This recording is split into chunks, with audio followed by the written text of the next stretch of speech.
All right, Jamie, thank you very much. Gentlemen, good morning or good afternoon and good luck this year. With all the things that are anticipated for this season, I'd like for you to talk about the excitement you have on this day getting ready, and also with the anticipation of what can happen. I'd like for you to talk about the process in which you can get to where you want to go and not skip anything in between. All right. I guess for today, the excitement is just able to put on a jersey, be around the fellas again, and, talk about tomorrow. That's when our training camp begins. And like you said, it's a process, it's a journey, and we all have a focus and goal. And we'll figure it out tomorrow how we're going to get there. Yeah, I'm just excited to get the process started. I feel like we made a lot of positive steps last season with the group we had. Obviously, with the addition of Kawhi and Paul and the other guys, we really feel like we have an opportunity to do something special here in the city of Los Angeles. So starting camp tomorrow, we look forward to getting that going. Next question. Over here.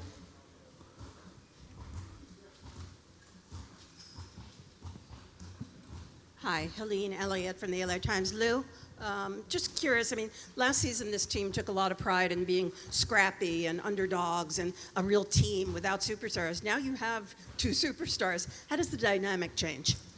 I think it's important for us to maintain that mindset.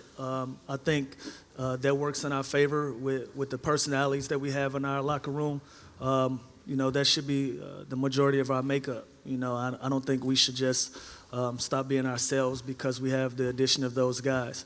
I think all of those things mesh well together, especially when you're trying to do something at a high level. I don't know if there's a way to tell Pat Beverly to chill out, so I don't think that changes, especially for me. I don't think my mindset changes either. So. Let's take one on this side in the front row with the blue shirt. Thank you. A two-part question for each of you gentlemen. Your name and affiliation, please. Sorry about that. That's okay. Daryl Howerton, Hoop Magazine. Kawhi, first for you. You've been part of the 2014 championship Spurs, the 2019 championship Raptors. You've seen how teams are constructed. You kind of like the Clippers build-up, and also wanted Paul George to come here. Tell me what makes up a championship team in your eyes. And Lou, the 2012 76er team you were on probably would have won a couple championships by now had it stuck together. You play with the Rockets in 2017, the Lakers in 2017. If those two teams were kept together, they'd be strong contenders. I want you to answer how frustrating it is when you have a great thing going, and you see a championship going, and now you finally have it here. That's all. Well, for me, 2012 was a very special year for me. I really enjoyed the guys that I shared the court with. We were very young at that time. We didn't have any egos. Everybody played selfless. We just laid it out on the line. We were an 8 seed, ended up knocking out a number 1 seed, and then taking Boston to 7 games. We felt like if we kept that group together, we could have possibly did some incredible things. But business is business. It didn't work out that way. It didn't happen, and those other scenarios kind of were just blips on the screen for me. So, but 2012 was different. For me, just everybody being high character, sacrifice, wanting to win, determination, knowledge, all that together, just being on the floor, going out there as one unit, all trying to accomplish that ultimate goal. I think that's what drives a championship team. And, you just figure out the bumps and roads on the way there. It's about enjoying the journey and not getting ahead of yourself, not skipping any steps. So, that's what I think the process is on those two teams. But you also have to stay healthy as well. And, you have to be blessed. Next question. Shelley Smith from ESPN. Kawhi, what'd you do with the fish? Where's she at? What did I do with the fish? Like anybody else would do. Have somebody fillet it if you don't, or fillet it yourself. And cook it and eat it. You ate it. What kind of fish was it? I think we caught some rockfish, some salmon Right. groupers out there. I mean, it was a good time. It was a good day for everybody. What was the technique you used to grab the biggest fish of the day? I didn't grab the biggest fish of the day. Well, then who did? The lady, Denise did. Yeah, Denise. She grabbed the biggest fish. I grabbed the smallest fish. Was that the taco one? They threw mine back in the water. That's how small it was. Denise will be available later for questions about her big fish. Next question all the way in the back with the black shirt. Oh, I'm sorry, BT already go. Brad Turner, LA Times. Lou, this is for you. You and Montrez combined to help you guys have one of the best benches in the NBA, but you guys have more depth now. How would that help you guys, and how beneficial would it be to have some more help off the bench? Yeah, I think mentally for us, I think we should just stay in the mindset of just continuing to build, continue to grow. Having depth isn't an issue for us. You know, obviously,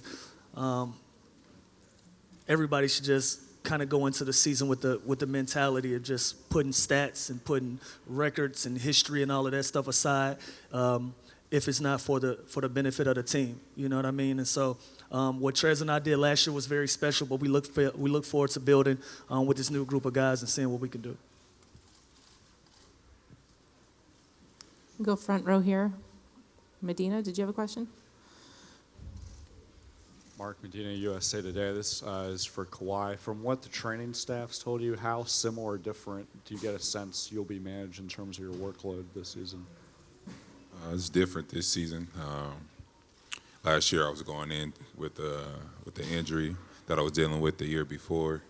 It still was lingering, and we knew that I had to be healthy going throughout the season and making it to the playoffs. But, this year I'm feeling good.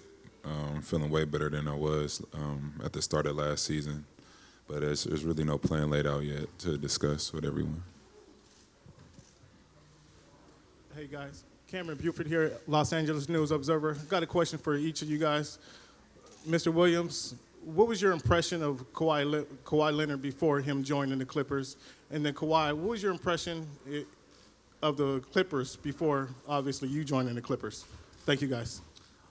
My impression with Kawhi, I thought he was a top 5 player in the league, especially when he was in San Antonio. We hate running into him there. He always guarded me. I always knew it was going to be a tough night. What he brought to the table defensively, I was really impressed how he went to Toronto and changed the culture there and was able to win a championship with that particular group of guys. And I've just always been a big fan, so I was excited to have him here. I wasn't able to play against them last year, just was dealing with injuries. But me watching, they did their thing. A confident unit, play very hard.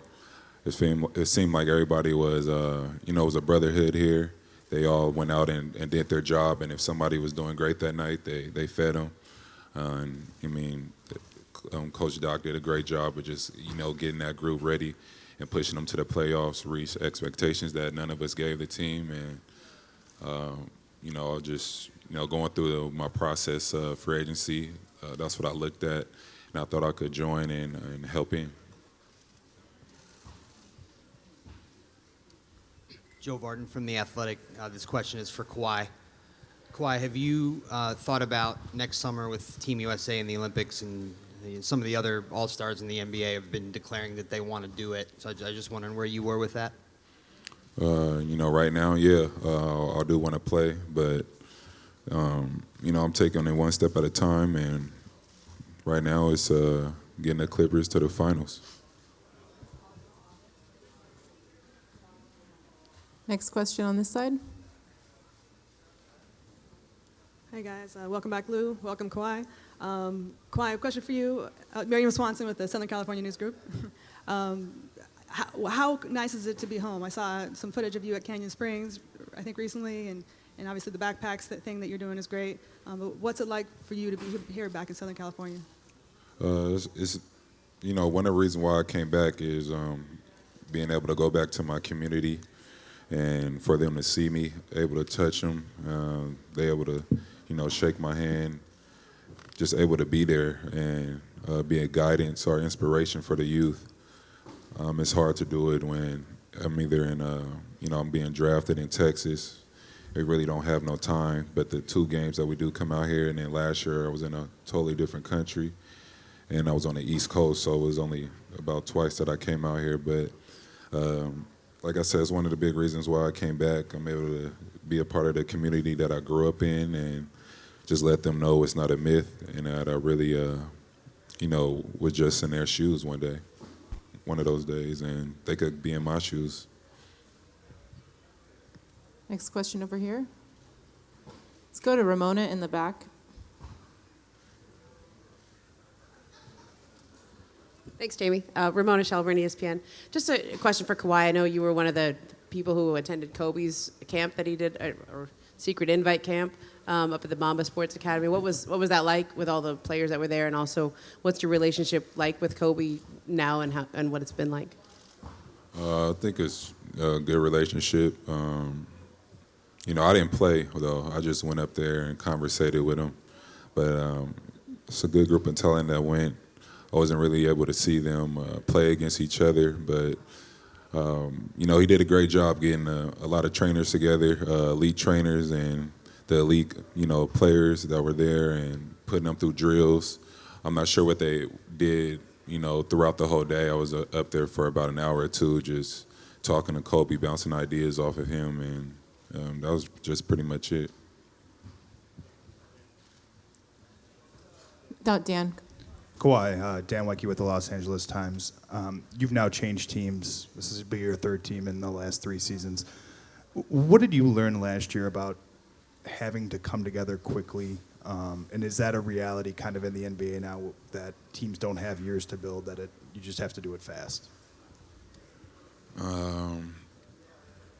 If you can have a team, same group of players, you could get to the top. You've seen what the Warriors did in the last 5 years with their same core players. But, last year, me and Danny going in there, I think we just both had a drive and championship experience, and they just needed to get over that hump. Toronto Raptors been in the playoffs, several years before we got there. They just needed that little push over the top, and I think me and Danny went over there. We knew what a championship team needs, and we make sacrifices as players as well. So we just went in and with that group of talent, and everybody was smart, and we just bought into one goal. Yeah, like I said, last year it seemed like watching them was like a brotherhood for them being on the floor together. They played with each other. They made sacrifices. They also have Coach Doc, great head coach, been in the league for a while. Last question. Hey guys, Josh Martin, Close Up 360 in the back here. Now it seems like the way that the team has been constructed, you're going to have a pretty strong defensive identity. And when you think about building that, how important is it to you to have sort of an off-court chemistry, and what have you guys as leaders of the team done to help facilitate that? We've done several things. Chemistry is a real thing. I thought it was important for us to be in a room with each other as much as possible, to start building that camaraderie, to understand what each guy brought to the table personality-wise. That way, once we get into the season, once we get into those fourth quarters where we need to communicate and our competitive spirits is high, your words won't be misconstrued. Your teammates can understand that you're coming from a positive place and you have a common goal of trying to win the basketball game. And so that camaraderie is important, when you get to know guys. And I think we almost, we speak every day, if not every other day, just building that and just understanding who each other are. So it's important.